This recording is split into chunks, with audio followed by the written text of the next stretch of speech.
Iran has vowed to retaliate, and Israel says that it is prepared.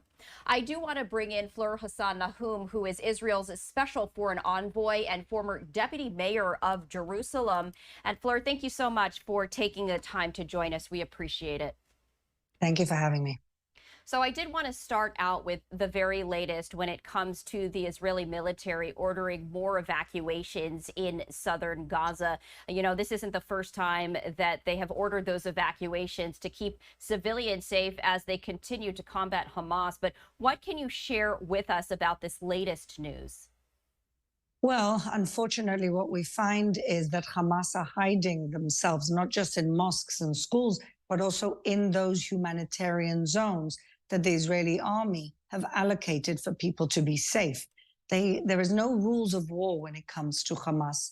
They will use their own people as shields, as human shields. And now they've hidden themselves within the humanitarian zones. And so Israel is doing as much as it can possibly do to preserve innocent lives. And so we evacuate in order to be able to pinpoint and surgically eliminate the actual terrorists and to get civilians out of harm's way. And that has posed an incredible challenge to Israel as they have targeted Hamas militants while protecting, to the best of their ability, civilians. I do have to ask you, is there any concern when it comes to these evacuations that Hamas militants might try and hide themselves among those who are being evacuated? Absolutely. That's exactly what they're doing. They're also shooting their own innocent people. There is a whole battle when it comes to the food supply that we know Hamas is stealing. We know that they've shot innocent people trying to get to food. These are people who have been proven to be ideological extremists who don't care about preserving the life of their own people. As Prime Minister Benjamin Netanyahu said in Congress, it's part of their strategy. This is part of their defense strategy.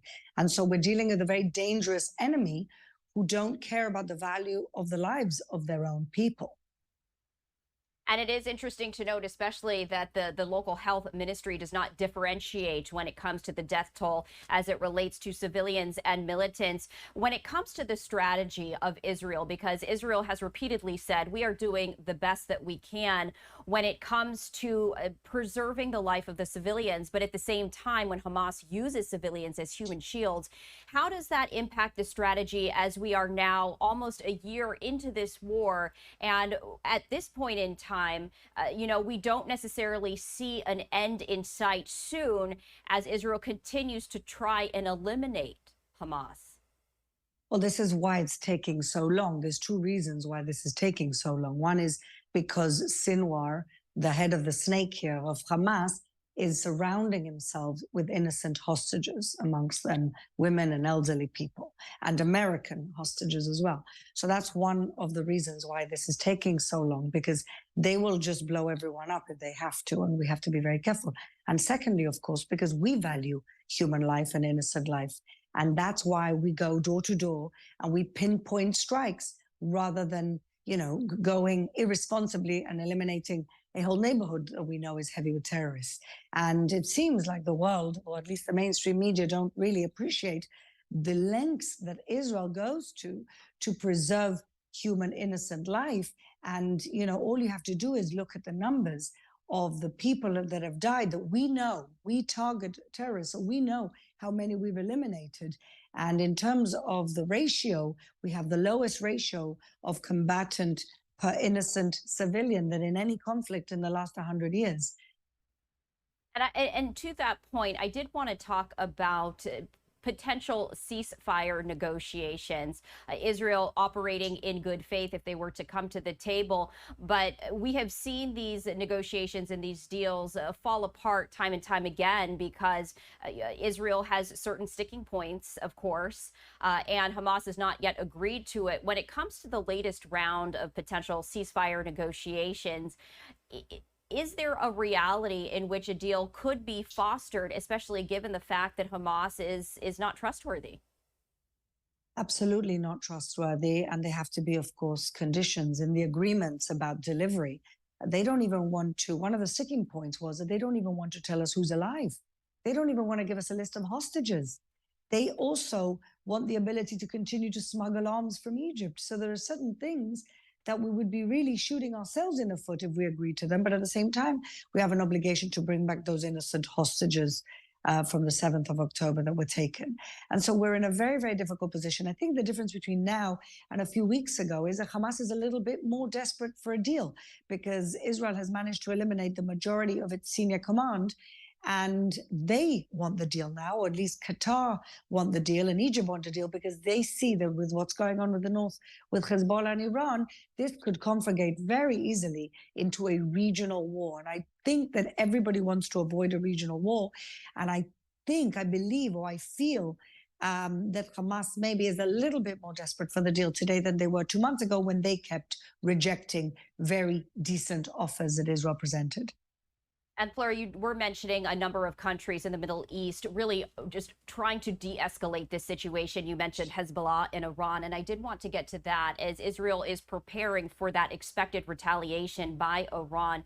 Can you share with us a little bit more on that? We've been days away since they vowed retaliation. When it comes to timeline, of course, there's always that element of surprise. There was that failed attempt back in April, but what can you share with us about what Israel may be anticipating and possibly when? Well, everything in Israel is very tense right now, waiting for this attack. I remember the last time when they did their attack, which was for them a retaliation for another senior commander that Israel had eliminated. It took 2 weeks. So we're not out of the woods and we're expecting it. But I think Iran has a quandary.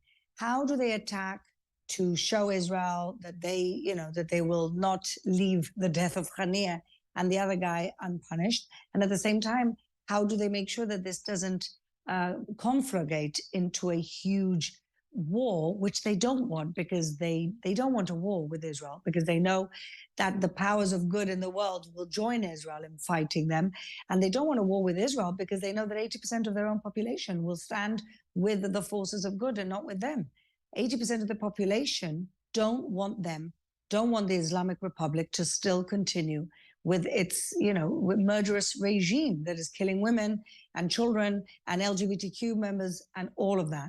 And so I think that Iran has to play a very delicate game. They want to kind of show Israel that they can retaliate, but at the same time, not do it in a way that it could get out of hand.